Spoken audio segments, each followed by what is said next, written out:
बिस्मिल्लाहिर्रहमानिर्रहीम। अस्सलाम वालेकुम। Welcome to comfort kitchen. बरसात के मौसम में अगर पकोड़े ना बनाए जाएं तो मज़ा नहीं आता, इसलिए आज मैं आपको बेसन के मज़ेदार क्रिस्पी पकोड़े बनाना सिखा रही हूँ मुख्तलिफ़ सब्ज़ियों से, और ख़ास तौर पर इसमें पुदीने के पत्तों की वजह से बहुत अच्छा जायका बनता है।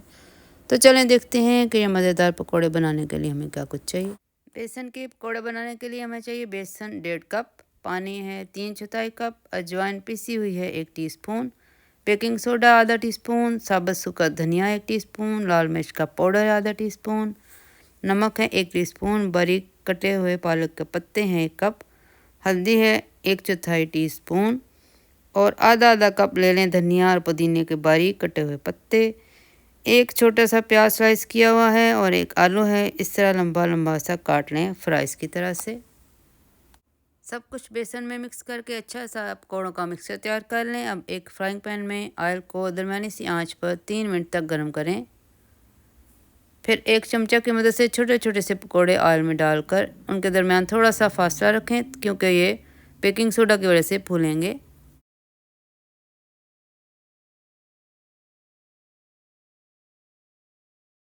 3 मिनट तक इनको इसी तरह दरमियानी सी आंच पे पकाएं और फिर इसकी साइड चेंज करें पकौड़ों की, और 3 मिनट दूसरी साइड से इनको फ्राई कर लें।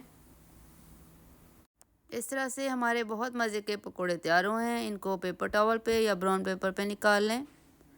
आप चाहें तो इसको ग्रीन चटनी के साथ सर्व कर सकते हैं, लेकिन चूँकि इसके अंदर धनिया पुदीना है, इस वजह से ये बिल्कुल ऐसे ही बहुत मज़े के लगते हैं।